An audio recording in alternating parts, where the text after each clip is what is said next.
বন্ধুসকল নমস্কাৰ। আজি আপোনালোকক শুনাবলৈ ওলাইছোঁ এজনী ছোৱালীৰ প্ৰেম কাহিনী। প্ৰেমত কেতিয়াবা হেৰুৱাই আৰু কেতিয়াবা নিবিচৰাকৈ পায়। ঠিক তেনেধৰণৰে এই কাহিনীটো উপভোগ কৰক। প্ৰেমৰ ৰাগী। কুৰুকি কুৰুকি মই তাৰ বুকুৰ ভিতৰলৈ সোমাই গৈছিলোঁ। প্ৰেম নামৰ দুটি বৰ্ণৰ লগত যেন মোৰ পুনৰবাৰ সম্বন্ধ ঘটিছিল। শেষ হৈ যাব খোজা মনৰ হেঁপাহবোৰ, আশাবোৰ সি মোৰ হৃদয়ত আকৌ জগাই তুলিছিল।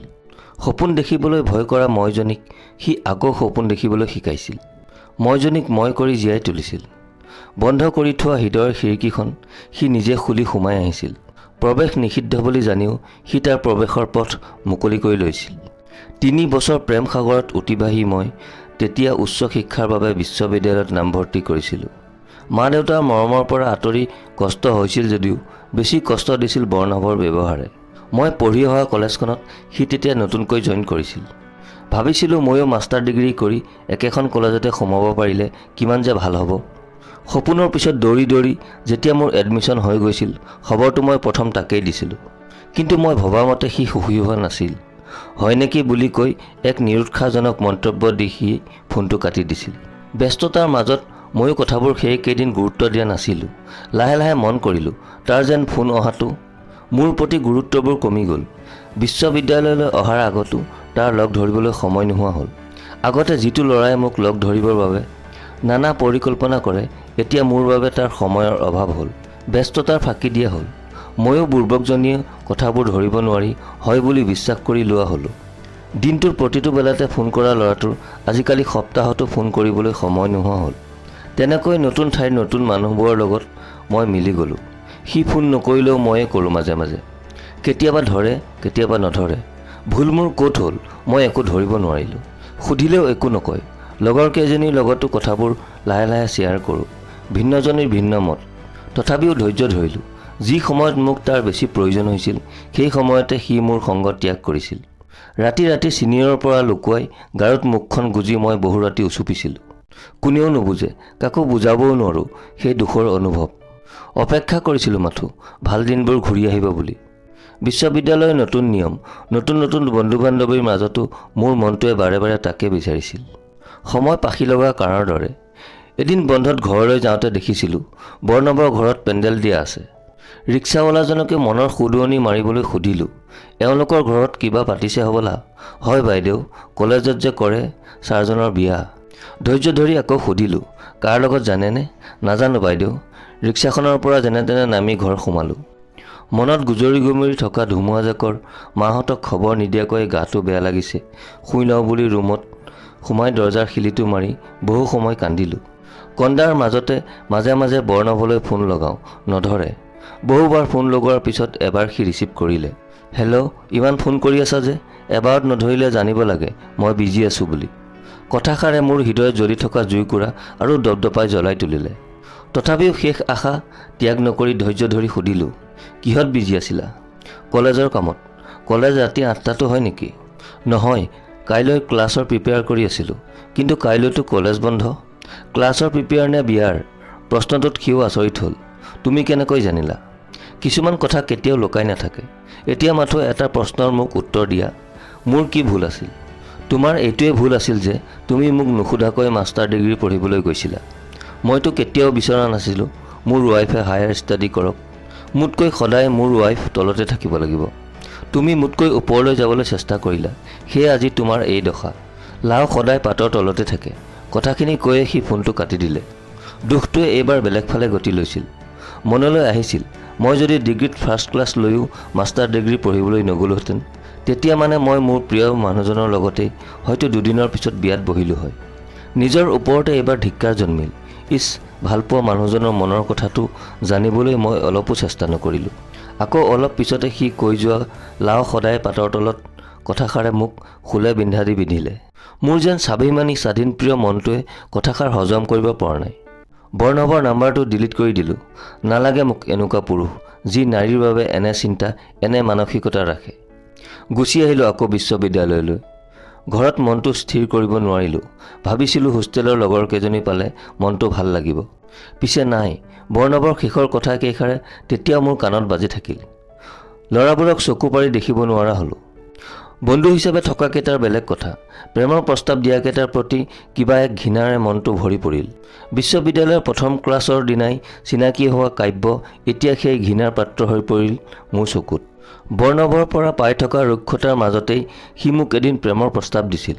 মই হাঁহি হাঁহি কৈছিলোঁ, মোৰ বয়ফ্ৰেণ্ড আছে। হয় নেকি বুলি সি আঁতৰি গৈছিল, কিন্তু সদায় মোৰ আশে পাশে সি আছিল। বিশ্ববিদ্যালয়ৰ অলিয়ে গলিয়ে এতিয়া তাক লগ পাওঁ। ক্লাছৰুমত মই নহালৈকে সি নোসোমায়। ব্ৰেক টাইমত চাহ খাবলৈ মই নগ'লে সি নাযায়। মোৰ ব্ৰেকআপ হোৱাৰ খবৰ সি পাইছে, কিন্তু এতিয়া মই বেছি ৰুক্ষ। মোৰ ব্ৰেকআপৰ খবৰ পাই কোনেও যাতে মোক পুতৰ চকুৰে নাচায়, সেই লৈ মই নিজকে সদায় আনৰ আগত হাঁহি মাতি ৰাংঢালী হৈ থকাৰ চেষ্টা কৰিলোঁ। মই ক্লাছলৈ নহাৰ দিনা কাব্যই খবৰ লয়, আজি মই কিয় ক্লাছলৈ নগ'লোঁ। সেইদিনা দিয়া নোটছবোৰ সি মোলৈ বুলি লিখি ৰাখে। মোৰ সাধাৰণ জ্বৰ কাহ হ'লেও খবৰ লয়। লাহে লাহে ভাল লাগে তাক মোৰ। যিখিনি আদৰ যিখিনি মৰম মই বৰ্ণৱৰ পৰা বিচাৰিছিলোঁ, সেইখিনি আদৰ মৰম মই কাব্যৰ পৰা পাইছিলোঁ। লাহে লাহে তাক মই সকলো কথা খুলি ক'ব পৰা হ'লোঁ। বৰ্ণৱৰ পৰা লাভ কৰা সম্পৰ্কৰ তিক্ততা এতিয়া কাব্যৰ মাজত মিঠা সুবাস বিচাৰি পোৱা হ'লোঁ।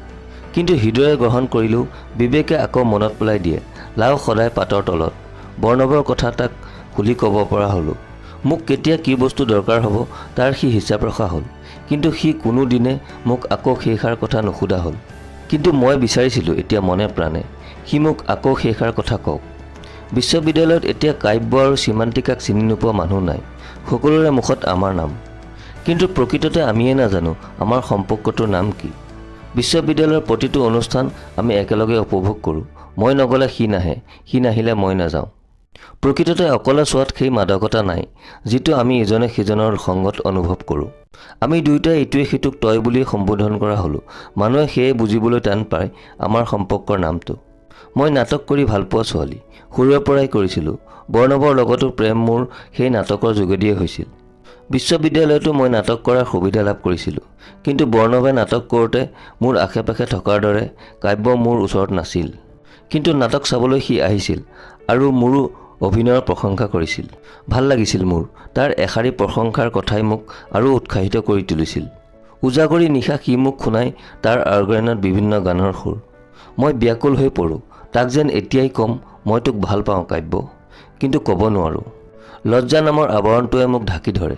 তাৰোপৰি মই এতিয়া চিন্তা কৰোঁ, সি বা এতিয়া মোৰ কথা কি বুলি ভাবে। মনৰ আৱেগবোৰ মনতে ৰাখি আগবাঢ়ো আকৌ। মই নাজানো এতিয়া আমাৰ সম্পৰ্কটো কি, তাক সুধিবলৈ লাজ লাগে, কিন্তু সি মোৰ ছাৰ দৰে ঘূৰি ফুৰে। পৰীক্ষাৰ আগত পঢ়া কমপ্লিট নহ'লে সি মোক বুজাই দিয়ে, নিজৰ পঢ়া এৰিও সি মোৰ লগত লাগি থাকে। এনেদৰে ইটো সিটোৰ লগত চুম্বকৰ দৰে লাগি লাগি আমাৰ বিশ্ববিদ্যালয়ৰ 2 বছৰ অন্ত পৰে। বিশ্ববিদ্যালয় শেষ হোৱাৰ পিছতে দেউতাই বিয়াৰ কথা উলিয়ায় আৰু পঢ়িব নালাগে, ঘৰলৈকে আহা বুলি মাতি পঠায়। মই কি কৰোঁ কি নকৰোঁ সিদ্ধান্ত ল'ব নোৱাৰা হ'লোঁ। দেউতাকো ক'ব নোৱাৰা হ'লোঁ নাযাওঁ বুলি। অৱশেষত দেউতাৰ কথা মানি মই টালি টোপোলা বান্ধি ঘৰলৈ গুচি আহিলোঁ। কাব্য তাতে ৰৈ গ'ল। JRF ক্লিয়াৰ কৰিলে। সি PhDৰ বাবে প্ৰস্তুতি চলাইছে। বিশ্ববিদ্যালয় এৰি অহাৰ আগদিনা মই তাক খাবতি ধৰিছিলোঁ অজানিতে। মই মনে প্ৰাণে বিচাৰিছিলোঁ সি কওক তই ৰৈ যা সীমা বুলি। মই শুনিব বিচাৰিছিলোঁ সি মোক কওক মই তোক ভাল পাওঁ, তই মোক এৰি নাযাবি। কিন্তু সি নক'লে। হয়তো সি কোৱা হ'লে মই সাহস পালোঁ হয়, মই ৰৈ গ'লোঁ হয় তাতে। কান্দি কাটি ঘৰলৈ আহিলোঁ। ভাবিলোঁ সি মোক অতদিনে বন্ধু বুলিয়ে ভাবিছিল চাগে। মইহে ভুল ভাবিছিলোঁ। ঘৰলৈ আহি ওচৰৰ নতুনকৈ খোলা কলেজ এখনত সোমালোঁ। কাব্যৰ লগত ফোনত কথা বতৰা চলি থাকিল। ছেমিনাৰ, ISBN আলোচনী এইবোৰত ভাগ ল'বলৈ প্ৰকাশ কৰিবলৈ সি মোক খবৰ দিয়া হ'ল। তেতিয়াও সি বিভিন্ন ক্ষেত্ৰত দূৰে দূৰে থাকিও সহায় কৰা হ'ল। ছেমিনাৰবিলাকতে তাক লগ পোৱা হ'লোঁ। তাক লগ পোৱাৰ হাবিয়াসতে মই ছেমিনাৰবিলাকত ভাগ লোৱা হ'লোঁ। প্ৰত্যেকবাৰেই মই সাজি কাচি যোৱা হ'লোঁ। মনত এটাই আশা পুহি ৰাখোঁ, সি মোক আকৌ প্ৰপ'জ কৰিব।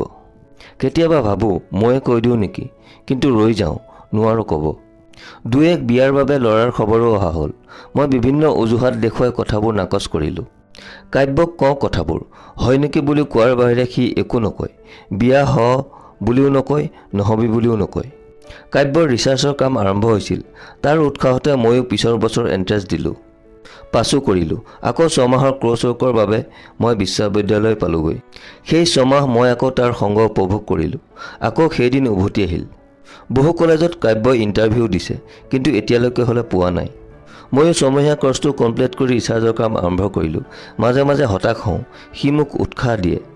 গাইডৰ গালি খাই নকৰোঁ বুলি গুচি আহিব খোজোঁ, সি আকৌ প্ৰেৰণা দিয়ে। মোৰ খং কান্দোনক তাৰ মৰমৰ মাত এষাৰে গলাই দিয়ে, উৎসাহ পাই আকৌ ৰৈ যাওঁ। এনেদৰে পাৰ হৈ সময়। মাষ্টাৰ ডিগ্ৰী কমপ্লিট কৰাৰ 3 বছৰমানৰ পিছত কাব্যই কলেজ এখনত চাকৰি পায়। সুখী সি, তাৰ সুখত মই।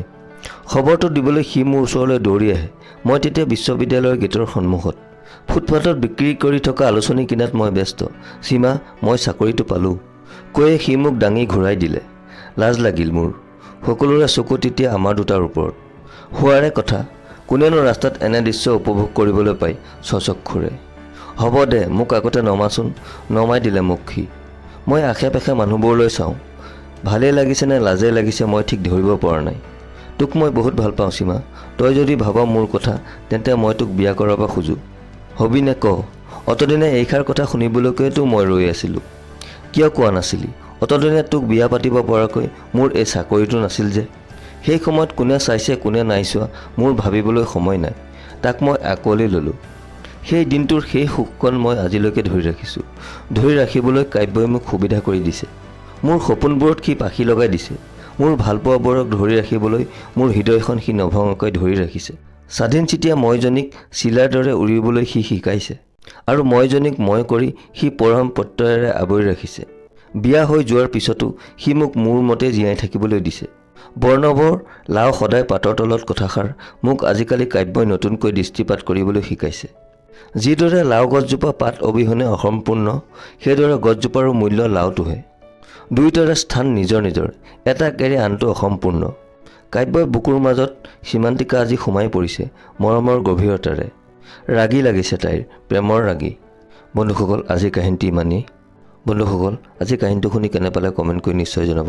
যদি ভাল পালে তেনেহ'লে লাইক আৰু শ্বেয়াৰ কৰি দিব। আৰু চেনেলটো যদি প্ৰথম ভিজিট কৰিছে তেনেহ'লে চেনেলটো ছাবস্ক্ৰাইব কৰি বেল আইকনটো প্ৰেছ কৰি দিওঁ নিতৌ এনেধৰণৰ কাহিনী পাই থাকিবলৈ। আজিলৈ আহোঁ, আকৌ লগ পাম নতুন নীতি কাহিনীৰ সৈতে। ধন্যবাদ। জয় অসম।